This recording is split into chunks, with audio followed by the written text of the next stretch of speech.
অজু করার সময় কি কি দোয়া পড়া দরকার? খুব দরকারি এবং সুন্দর একটি প্রশ্ন। অজু করার সময় আমরা কোন কোন দোয়া পড়ব? অজুর শুরুতে দোয়া আছে, শেষে দোয়া আছে। দোয়া মানে জিকির। নবী করিম সাল্লাল্লাহু আলাইহি সাল্লাম থেকে তিরমিজি বর্ণিত হাদিসে আমরা জানতে পারি, তিনি ইরশাদ করেছেন, লা ওযু লিমান লাম ইউসাম্মিল্লাহ। যে ব্যক্তি বিসমিল্লাহ বলল না, তার অজু পূর্ণাঙ্গ হবে না। অজু হবে কিন্তু অজু কি হবে না? পূর্ণাঙ্গ হবে না। অজুতে অপূর্ণতা থাকবে। এই জন্য অজুর শুরুতে বলতে হবে বিসমিল্লাহ। কি বলতে হবে? বিসমিল্লাহ বলে এরপরে অজু শুরু করতে হবে। আমাদের অনেকেই আছি, আমরা ওই যে মোবাইলের ব্যস্ততা, নানা ব্যস্ততার কারণে আমরা এসে ট্যাপটা ছেড়ে দিয়েই হুট করে হাত ঢুকে দিয়ে আমরা অজু শুরু করে দিই। বিসমিল্লাহ বলার আর খোঁজ খবর।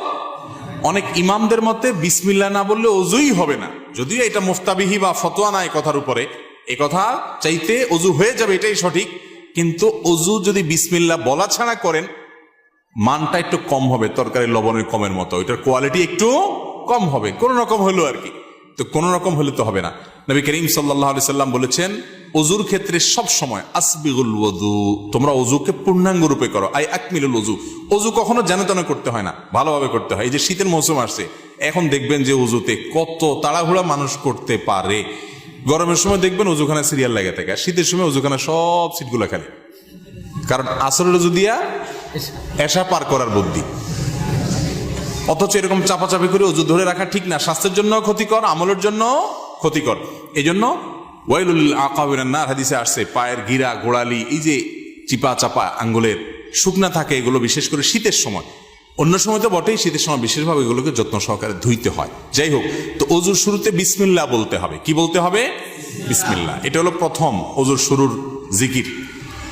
আর অজুর মাঝখানে কিছু পড়তে হবে কিনা, আপনারা অনেক বই পুস্তক দেখেন, সেখানে হাত ধোয়ার একটা দোয়া আছে, কুলি করার একটা দোয়া আছে, মুখ ধোয়ার একটা দোয়া আছে, মাথা মাসা করার আরেকটা দোয়া আছে, পাও ধোয়ার একটা দোয়া আছে। আছে না নেই? এই সবগুলো দোয়া মুখস্থ আছে। এরকম কপালওয়ালা একজন মানুষ দেখি, সবগুলো দোয়া মুখস্থ আছে, এরকম কেউ নাই? মাশাআল্লাহ। আপনারা দেখা যায় সুন্নত বেদাতের পার্থক্য ভালো বোঝেন। যাক, এটা বিশুদ্ধ কোনো হাদিস দ্বারা প্রমাণিত নয় যে সকল অঙ্গ প্রত্যঙ্গে আলাদা আলাদা দোয়া আছে। তাহলে তো একজনের অজুতে 10 মিনিট করে লাগবে, ঠিক না? অজুর শুরুতে শুধু বিসমিল্লাহ পড়বেন, এটি হাদিস দ্বারা প্রমাণিত, যেটি বললাম তিরমিজির হাদিস। আর শেষে একটা দোয়া আছে, একটা বাক্য আছে, কালিমায়ে শাহাদা। সহিহ মুসলিমের হাদিসে আসছে, নবী করিম সাল্লাল্লাহু আলাইহি ওয়াসাল্লাম বলেছেন, কেউ যদি অজু সুন্দরভাবে করে, ভালো করে কুলি করে, ডলে ডলে অজু করে, এরপরে শেষে যদি এই বাক্যটা পড়ে, তাহলে জান্নাতের 8টা দরজার সবগুলো একসাথে খুলে যায় এবং সে যে কোনোটা দিয়ে প্রবেশ করতে পারে। সে বাক্য হলো কি? সে বাক্য হলো, আশহাদু আল্লা ইলাহা ইল্লাল্লাহু ওয়াহদাহু লা শারীকা লাহু ওয়া আশহাদু আন্না মুহাম্মাদান আবদুহু ওয়া রাসূলুহু। ওযুর শেষ এই কালিমা শাহাদা পাঠ করবেন। এটাকে আমি বলি, এটা হলো জান্নাতের 8 দরজার কমন রিমোট। এক রিমোটে 8 দরজা খুলে যায়, এরকম একটা আমল। কিন্তু শুধু দোয়া পড়লে হবে না, অজুটা সুন্দর করে করতে হবে, শীতের ভয় করা যাবে না, ডলে ডলে ধুইতে হবে, পানি অপচয় করা যাবে না, শুরুতে বিসমিল্লাহ বলতে হবে, মেসওয়াক করতে হবে। মেসওয়াক ছাড়া অজু কখনো পূর্ণাঙ্গ হয় না। মেসওয়াক কয়জনের পকেটে আছে যদি আমি এখন জিজ্ঞেস করি, আমি নিশ্চিত 10টা হাতে উঠবে না। আমি কি ভুল বলছি? বেশিরভাগ অংশ আমরা মেসওয়াক করি না। মেসওয়াক একটা ডাল রাখবেন পকেটে।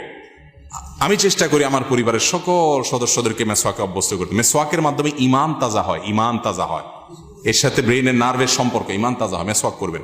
তো এই জন্য পূর্ণাঙ্গ ওযু করবেন, শুরুতে বিসমিল্লাহ আর শেষে আশহাদু আল্লা ইলাহা ইল্লাল্লাহু ওয়াহদাহু লা শারীকা লাহু ওয়া আশহাদু আন্না মুহাম্মাদান আবদুহু ওয়া রাসূলুহু। এই দুটি দোয়া শুরু এবং শেষে আছে। এই শেষেরটা মুসলিমে বর্ণিত আছে। তিরমিজিতে আরেকটি দোয়া আছে, আল্লাহুম্মা জাআলনি মিনাত তাওয়াবিন ওয়া জাআলনি মিনাল মুতাতাহহিরিন। আল্লাহ আমাকে তওবাকারীদের শামিল করেন, পবিত্রতা অর্জনকারীদের শামিল করেন। কারণ আল্লাহ তাআলা কোরআনে বলছেন, ইন্নাল্লাহা ইউহিব্বুত তাওয়াবিন ওয়া ইউহিব্বুল মুতাতাহহিরিন। আল্লাহ তওবাকারী এবং পবিত্রকারীদের পছন্দ করেন। তাহলে ওযুর শুরুতে বিসমিল্লাহ, শেষে কালিমায়ে শাহাদা, এবং তারপরে যদি আরো অতিরিক্ত পড়তে চান, সুযোগ থাকে, আরেকটা হাদিস আছে, সেটাও পড়া ভালো। আল্লাহুম্মা